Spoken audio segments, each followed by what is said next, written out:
سيدا براجتي سيدا براجتي وهندا غراتي كابتي سنتاتنا جناني نفتك سيجي درجة الجسين بسي أبدتي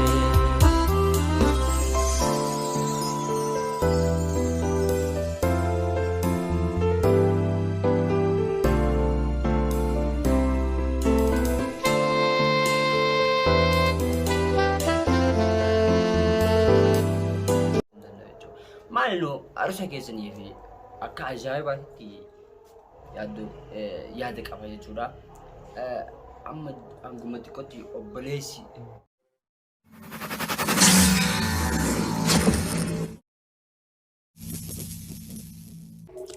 Yo, assalamualaikum warahmatullahi wabarakatuh. Akkam nagaa fayyaa qabdu jirtu jabaattu bakka jiraattan isiniin jecha guyyaa har'a reediin maal qabatee dhufe jechuun keessan waan hin oolle reediin wanna ajaa'ibaa oduu haarawaa qabatee isiniin dhufe oduu inni qabatee dhufe akkuma beektan ayyaaniin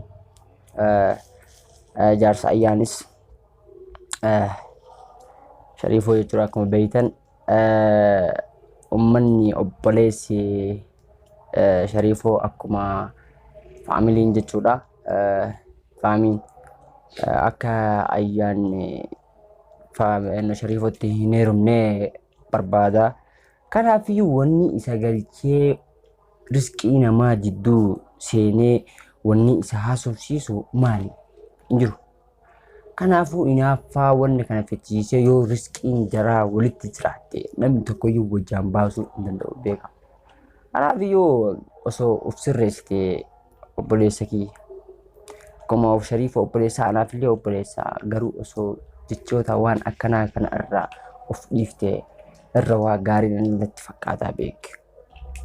Wanni akkanaa kunniin wanna fufukkutaa waan ta'eef iyyuu wanna fufukkutaa irra wanna isinillee akkuma beektan ayyaanis akkuma suuraa isii na cinatti argitan kana jechuudha.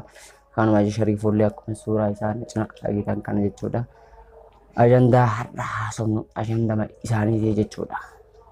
Kanaaf iyyuu warroonni jaalala reediidhaaf haarawaa taatan share subscribe gochuu hin dagatinaa isiniin jecha guyyaa har'aa oduun nu haasofnu oduu isaanii irraa qofa waan ta'eef oduu biraan hin eeggatina isiniin jecha garuma niyyaa kee qalbii fi qaama qalbii shaayii bira qo'a gaggoodaa akka nu dhaggeeffatan abdii guutuu sirraa qabnaa jechuudha. Shariifoo baay'een akkuma beektan jaalalleedha. Wal fuudhuuf deemanii aruusa walii godhuuf deemanii aruusa ajaa'ibaa godhuuf deemanii aruusa boombii dhuuf jechuudha. Garuu jidduu kana keessatti jidduu isaanii keessatti obboleessi seenee hogguu jaalala namaa jidduu keessee namni tokko jaalala namaa diiguuf deemu hireen isaa nama sanillee beekaa akkuma diigamtu ni diigamti. Laakiin nam tokko wanni isa galchee bultii namaa keessa galchee ajandaa biraa haasofsiisu tokko hin jiru. Yoo Shariifoollee yoo taate Shariifillee yoo taate tamaam yoo jaalala isii dhugaaf qabaatee obboleessi hanga fedhe dhoorgee wanna fedhe jedheeni siin taatu jedheeni ajandaa waree fedhe jechuudha itti haasa'ee jechuudha hanga fedhe yoo itti haasa'ee jedhe asanii fi dhiisuu hin danda'u. Yoo jaalala isii kan dhugaa qabaate jechuudha onnee irraa yoo jaalala isii kan onnee irraa qabaatu taate kanaaf isii dhiisuu hin danda'u jechuudha. Ayyaanis isatu na dhiisa jettee wanna si yaaddeessu takka hin jiru jechuudha. Yaaddee miti jaalalli dhibba abbaa fedhes jaalataa inni illee akkanumaan ajandaa ofirraa oofee ajandaa tumaa jira malee irra wanni guddaan jechuudha si'ii fi Shariif jechuudha. Jaalala dhugaa waliif qabaadha. Jaalala dhugaa waliif qabaannaan abbaan fedhe gochaan isin baasuu hin danda'u jechuudha. Maali nu aruusa keessanii fi akka ajaa'ibaatti shaakalaa jirra qophii aruusa keessaniitiif jechuudha. Akkuma dhaga'us anis Shariifillee aruusa bareedaa si godhuuf akkuma deemu yaada qaba jechuudha. Amma anguma xiqqootti obboleessi jidduu keessan dhufee obboleessi haasa'ee jennaaniin Shariifoon illee wanna yaadisan wanni isa hir'isu takka hin jiru. Obboleessa faamiin jechuudha.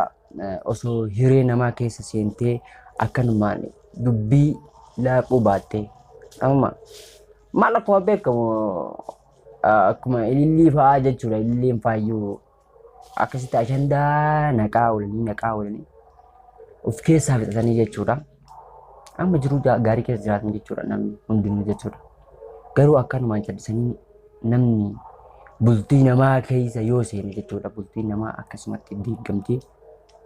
Kanaafiyyuu osoo bultii namaa keessa seenuu baannee bultii mateen ijaarannee bultii mateen bareechifannee agartee riskii namaa diiguu baannee riskii mateen tolfannee waa gaariidha. Natti fakkaata akka yaada kootiitti jechuudha. Kanaafiyyuu daawwattoota reediyoo Oroon channel kanaafis haarawaa taatan subscribe, share, like gochuu hin dagatinaa. Tamam. Yoo inni wal guddinnetu irra gaariidha.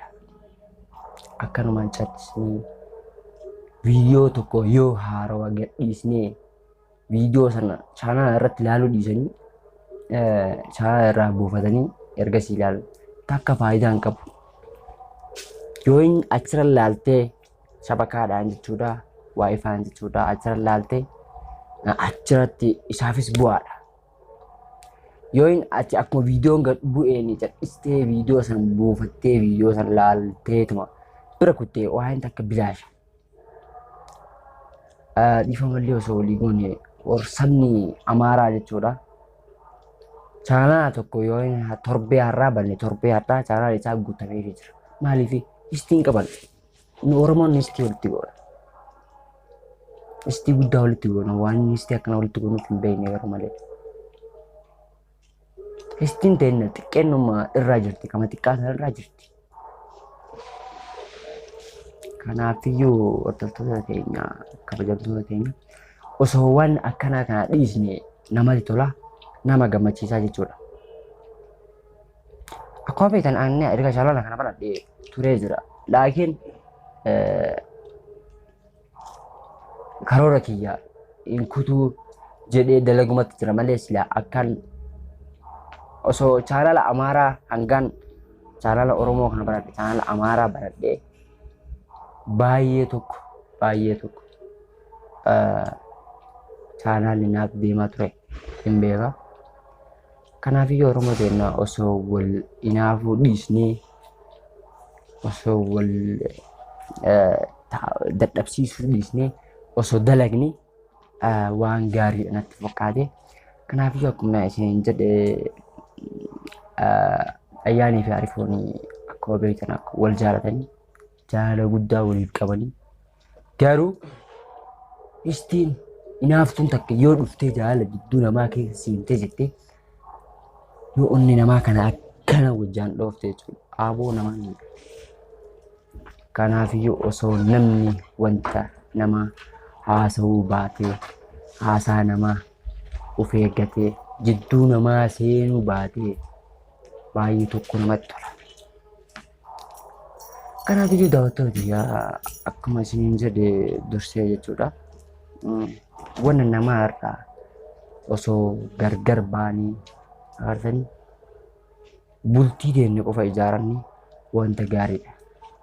Bultii namaa keessa seenuu baannee bultii keenya irraa jiruu teenya qofa bal'ifanne waan namatti tolu. Yoo bultii namaa keessa seennee bultii namaa diignee jennee wanni nu siiqu takka hin jiru.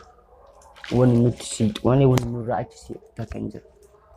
Kanaafiyyuu daawwattoota keenya odoo basaanguma xiqqoo namuma bultii namaa keessa seenee haasaa ajandaatu kanaaf xiqqoo alee viidiyoo isin maraa jira malee wanta biraatti miti beekani. Kanaafiyyuu bultii namaa irraa baanee osoo bultii keenya jiraanne wanta gaariidha. Daawwattoota channel reediyoo akkuma awwala isin jedhe share subscribe gochuu hin dagatinaa.